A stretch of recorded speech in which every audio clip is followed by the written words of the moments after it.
hay algunos que dicen que vamos súper bien, hay algunos que dicen que no se va tan bien. ¿Cómo describiría usted el momento en el que están las conversaciones?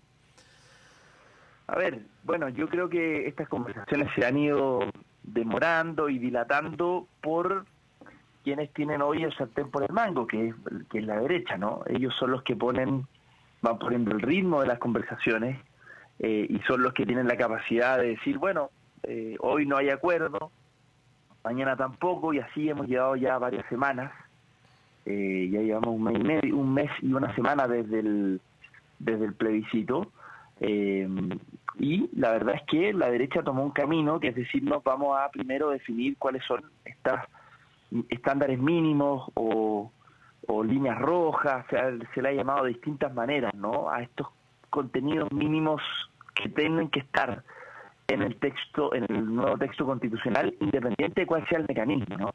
Entonces hay una comisión abocada a eso, a construir esos mínimos contenidos comunes y solo luego, ese acuerdo debiésemos entrar en la discusión sobre el mecanismo de elección o de redacción, porque hay distintas fórmulas, ¿no? Entonces, bueno, no hemos sido capaces ni siquiera de ponernos de acuerdo en respecto al primer asunto, de los mínimos comunes. Y ahí, creo yo, la derecha está intentando eh, establecer, creo yo, reivindicar en alguna medida el Estado subsidiario, ¿no? Que lo dicen de otra manera, ellos dicen que reconocen el Estado social y democrático de derechos, pero en la práctica me da la impresión están intentando ponerle una letra chica que garantice la continuidad del Estado subsidiario. Ujú. Eh, Esa es la conclusión a la que usted ha llegado. Bueno, lo que pasa, diputado, y para eso afortunadamente están los compromisos que se hacen públicamente. Hay un compromiso de 10 puntos que suscribieron los partidos de Chile Vamos en plena campaña plebiscitaria, donde el compromiso número uno era un Estado social y democrático de derecho. Esa promesa entonces no se estaría cumpliendo. O sea, yo diría, claro, ese es un titular que si uno va realmente al origen de la palabra, remonta al final a las democracias europeas, ¿no? Ahí es donde está realmente un Estado social y democrático de derechos, pero me da la impresión de que en la derecha, algunos con un cierto fanatismo ideológico, Ujú. rehuyen un poco de eso. Y claro, ojo, esto no significa en ningún caso, estoy hablando respecto de derechos sociales, esto no Sí. significa en ningún caso que no puedan existir proveedores privados en educación ni en salud. No estamos diciendo que no puedan existir, lo que estamos diciendo es que el régimen tiene que ser un régimen público, es decir, en la cancha donde participen esos proveedores privados y por supuesto el Estado, ¿no es cierto?, que tiene que garantizar estos derechos, pero en el régimen donde estén estos privados tiene que ser un régimen público, es decir, tiene que ser un régimen donde hayan ciertas reglas del juego comunes, ¿no? Porque de lo contrario volvemos a esta idea en donde se han mercantilizado los derechos sociales, ¿no? Entonces, eh, bueno, esa es un tapón, digamos, una diferencia con la derecha. En los sistemas, de nuevo, en los sistemas europeos también hay proveedores privados, Mm. pero no depende, y esta es la clave quizás del principio, el acceso a estos derechos sociales no depende de tu bolsillo, de tu capacidad de pagar, no depende de eso. Entonces creo que ahí, eh, bueno, veamos qué pasa, en qué siguen las conversaciones, pero hasta el minuto yo diría que esto es una gran dificultad. Sí, se lo pregunto, diputado, porque, a ver, voy a decirlo de la siguiente manera. Debería haber, estoy hablando en términos súper ideales, si le parece, quizás naif, pero debería haber un correlato, ¿no?, entre las cosas que uno dice en campaña y las que uno señala después de la campaña, ¿no? Y lo pregunto porque este fue un tema en campaña tan importante, tan insoslayable, que incluso en la televisión, y usted participó de varios debates donde se tocó el tema, se le preguntaba a los dirigentes de Chile Vamos por las declaraciones de principios donde había la consagración del Estado subsidiario. Hay que decir que en la de la UDI y RN es bien explícito en el caso Evópoli tiene una redacción parecida al espíritu del mismo, pero con una redacción más ambigua, y en donde se le señalaba a los parlamentarios, a los representantes de Chile Vamos, que sostenían tan convencidamente la idea de que ellos sí iban a apostar por un Estado social de derecho, de que estaban entrando en contradicción con sus propios documentos fundacionales partidarios. Eh, Sí. bueno, me imagino, diputado, usted estuvo ahí, pues si fue vocero del apruebo. Nadie puede decir que este tema no se discutió, ni que Chile Vamos no No, fue absolutamente elocuente en el punto, ¿no? absolutamente. Ellos, y aquí hay que Sí. recordarlo, ellos, cada vez que nosotros entramos a discutir respecto de paridad, respecto de medio ambiente, respecto de descentralización y respecto de derechos sociales, al menos de esos 4 contenidos, y a mí me tocó 1000 veces los debates, la derecha nos decía, no, si sobre eso nosotros estamos de acuerdo. Entonces, y cada vez que discutíamos sobre derechos sociales, ellos decían, no se preocupen, si nosotros en ese punto ya entendimos, ya hay un consenso general en Chile respecto de avanzar en derechos sociales. Bueno, pero ahora nuevamente vuelven a la vieja idea que ellos tienen, que por lo demás ideológicamente es muy neoliberal, o sea, entendiendo el neoliberalismo como una radicalidad, como un extremismo de del concepto de individualidad, ¿no? Y llevado al extremo se transforma al final en una sociedad de sálvese quien pueda, ¿no? O sea, el que tiene paga y con eso tiene acceso a ciertos derechos. Yo a eso más que libertad y le diría privilegio, es decir, libertad es lo que viene una vez que cada cual tiene asegurado ciertas garantías y condiciones de vida para poder desarrollar su proyecto de vida. Ahí luego hay libertad para desarrollar tu proyecto de vida, pero tienen que haber condiciones mínimas, ¿no? Pero si todo depende exactamente de tu bolsillo, bueno, para las grandes mayorías, entonces no hay realmente un ejercicio de libertad, ¿no? Sí, diputado, la pregunta que viene a continuación no es insolente, ¿ah? Porque no es nuestro estilo. Usted sabe que es más bien para el análisis, pero ¿qué poder de negociación real tienen ustedes? ¿Qué poder de negociación Muy real tienen poco, las fuerzas del oficialismo sentadas a la mesa? muy poco. Yo creo que aquí, Patricio, hay que decirlo muy claramente. Nosotros lo advertimos en la campaña. Si esta elección se perdía, la capacidad de negociación de los sectores del progresismo, en el amplio sentido de la palabra, del centro hacia la izquierda, iba a ser muy reducida porque era devolverle el veto a la derecha. Y eso es tal cual. Hoy día dependemos absolutamente de los tiempos, los ritmos que define la derecha, lamentablemente. Por lo tanto, yo en esto soy muy realista, no vengo a vender una ilusión a nadie. Yo creo que aquí, lamentablemente, dependemos de un grupo de dirigentes que dieron la palabra. Y esos dirigentes que dieron la palabra hoy están siendo presionados por sectores de ultraderecha, como el Partido Republicano, que nosotros 1000 veces advertimos que tendrían un papel muy relevante si que ganara el rechazo. Advertimos que se lo iban a adueñar del triunfo. Así ha sucedido. Ustedes han visto a José Antonio Cast viéndole saludo a su amigo Bolsonaro en Brasil, diciendo, o a Vox en España este fin de semana, diciendo, bueno, nosotros ganamos el plebiscito y dando lecciones de lo que hay que hacer y cómo. Entonces, primero se adueñaron del triunfo, pero luego han tenido una presión, una fuerza de atracción en la derecha que los tiene complicados. Entonces, cada vez que yo esto lo dije en campaña, me decían que yo era un exagerado, que cómo se me ocurría, que José Antonio Castro no era el dueño del rechazo, que ellos no iban a estar en las negociaciones de manera importante. Bueno, hoy día vemos un escenario muy distinto. Sí, Muy distinto. Se ha porque, ido, claro, lamentablemente se cumplió lo que hemos dicho, ujú. lamentablemente. ¿No se han planteado ustedes no firmar a cualquier costo?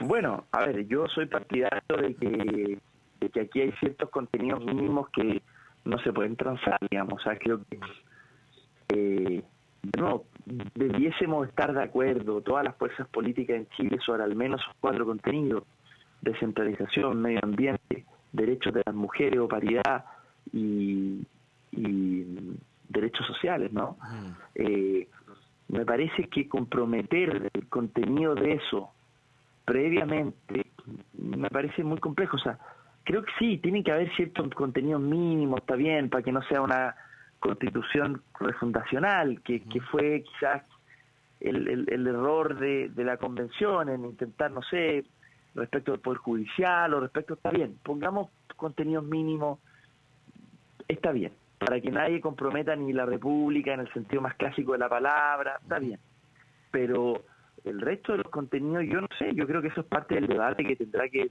darse el nuevo órgano, ¿no? Que yo creo que tiene que ser una convención 100% electa. Entonces, bueno, ya veremos, pero hoy día las cosas Sí. no están fáciles, esa es la verdad. Sí, estamos conversando con el diputado Vlado Mirosevich, diputado del Partido Liberal por la región de Arica y Parinacota, en este momento, ¿no? En el que están dándose las conversaciones en respecto a la eventual continuidad del proceso constituyente.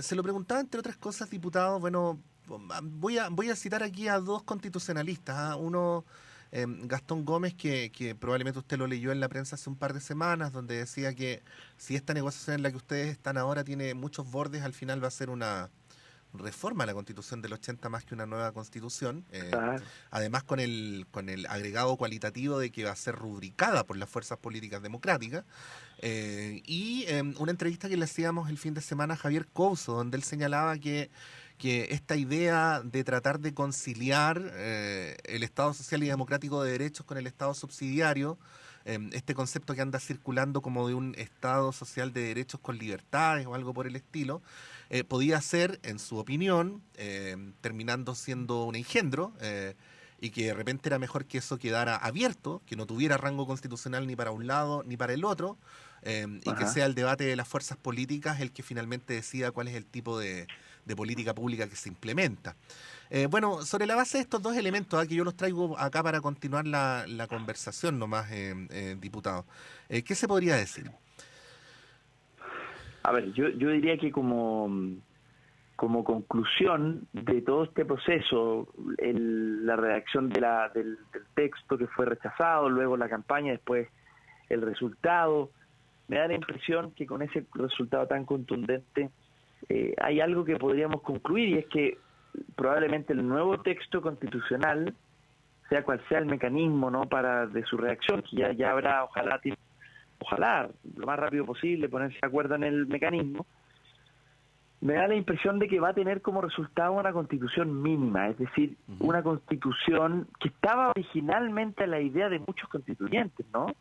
Una constitución que deja a los gobiernos gobernar, que no tenga una serie de cerrojos, o que no sea como la constitución del 80, una constitución hiperideologizada, ¿no? Es probable que como conclusión tengamos entonces una constitución más bien que establezca un piso mínimo, limite el poder, reconozca derechos, en eso sí que tiene que ser robusto, tiene que reconocer derechos, pero luego, claro, respecto a los mecanismos de las políticas públicas, sea una constitución abierta para que cada programa de gobierno pueda o ser más de izquierda o ser más de derecha, ¿no?, dependiendo de las mayorías circunstanciales. Eh, esa idea se perdió en la convención, ¿no? Digamos, en un momento se avanzó ya definitivamente en establecer caminos más claros, ¿no? Ujú. Eh, y esos caminos yo creo que, bueno, fueron rechazados, lamentablemente. La gente dijo no. Por lo tanto, me da la impresión de que sería más fácil llegar a un acuerdo respecto a la constitución misma. Eh, Así que, pero en ese sentido puede tener razón Gastón Gómez, pero de nuevo, si ya todas las fuerzas políticas hemos dicho que nos encontramos en el consenso del Estado Social y Democrático de Derecho, ¿por qué no podemos establecerlo? Si ya todos han dicho, Ujú. la UDI lo dijo, RN lo dijo, Evópolis lo dijo, la derecha lo dijo completamente. El único que no lo dijo fue el Partido Republicano, que ellos defienden la idea de Estado subsidiario, ellos lo han dicho, ¿no? Pero el resto, bueno. Sí. Em, Estamos frente a una situación que es bien particular, diputado, porque, bueno, las encuestas, que nosotros aquí las tratamos con cuidado, pero en general no le dan mayoría al gobierno. Hemos conversado con usted también respecto a la situación que se está viviendo en el norte, que se complejiza por la presencia migratoria. Eh, bueno, da la impresión de que el malestar no se resuelve con los ritos de la política, digo, con las elecciones, con los plebiscitos. Y ronda la pregunta de, ya que estamos a una semana, ¿no?, del aniversario del 18 de octubre, de si aquella pulsión que motivó esa expresión multitudinaria se fumó, anda por ahí, si sigue viva, así como los volcanes, ¿no? Si eventualmente el volcán simplemente dejó de funcionar o de repente sorpresivamente podría volver a hacer erupción. ¿Qué reflexión podría hacer sobre ello si partimos del principio de que precisamente uno de los sentidos de la política es darle causa a las expresiones del pueblo, ¿no? Sí, a ver, creo que hay una pulsión que sigue viva en la sociedad chilena y tiene que ver con una esperanza de cambio. Yo creo que eso sigue vivo, una esperanza de cambio tranquilo, ¿no? Sereno, por lo tanto reformista, ¿no? Es decir, de cambios paulatinos, de cambios acumulativos. Yo creo que eso sigue estando ahí, la sensación en contra de los abusos sigue estando. Probablemente lo que no terminó de cuajar es que, o más bien, lo que perdió el 4 de septiembre en ese plebiscito fue que la alternativa a eso no gustó. O sea, el tono alternativo que se puso, ¿no?, quizás fue un tono que alejó a las mayorías, ¿no? Y aquí siempre hay que tener cuidado con eso, siempre hay que construir mayorías, ¿no? Y desde ese punto de vista